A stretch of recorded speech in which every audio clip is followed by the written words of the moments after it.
congestion is annoying. You just want to get home and kind of relax a little bit. It's a major problem. But during the summer, I mean, you can be caught in traffic for hours.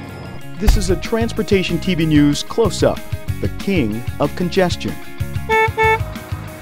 I think we've been living with a growing congestion problem the last 20, 25 years that I've been researching the issue. Tim Lomax has been dubbed the King of Congestion because he and the Texas Transportation Institute, where he works, have been leaders in studying this daily phenomenon millions of Americans love to hate. I think our data really speaks to a number of niche market kinds of problems. There's clearly a congestion problem in big cities. People in small cities feel traffic congestion. It's a problem for them. People in rural areas feel congestion. A lot of times it's related to some sort of special event or tourism or a crash, stalled vehicle on the road. Maybe that crash is serious enough to stack up traffic for a couple hours.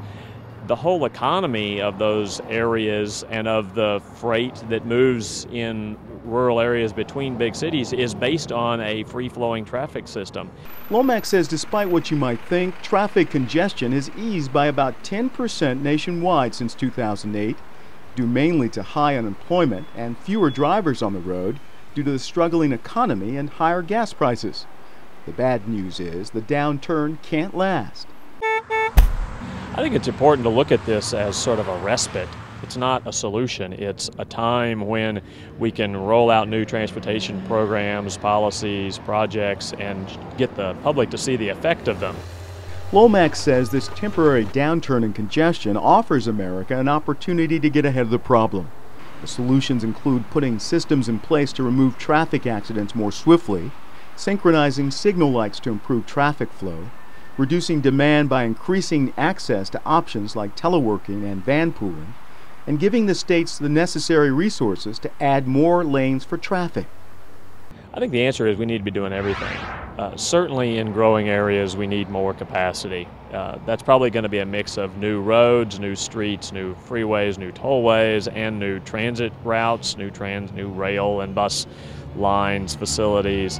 But we also got to operate those systems that we have to the best extent we can. Lomax says additional funding will be necessary to meet the overwhelming demand, and while people know the problem firsthand, they may not understand that they're also part of the solution. Time's very valuable, and you have to sit there for so long and you have to leave so much time to get where you need to go. I would probably pay. I mean, I'm sure it's worth it. It's going to, decrease stress in people's lives. Better roads, better public transportation, definitely. It's a great idea. I'm very optimistic. I think there's a lot of interest that people show in stories on the web, in general transportation information that I think we can do a better job connecting with people now than we used to be able to. There's a lot more people looking for traffic information on the web, just in my story about congestion. But there's also a lot of people who are interested in what the road quality is, and more states and cities are putting their information out on the web. They're being more open and transparent as a way to react to the public's concern, but it's also giving them a better way of telling their story. And the story of congestion is one Lomax says has to be told and understood. That's where he comes in, because he says the facts don't lie. Tony Dorsey, Transportation TV News, Washington.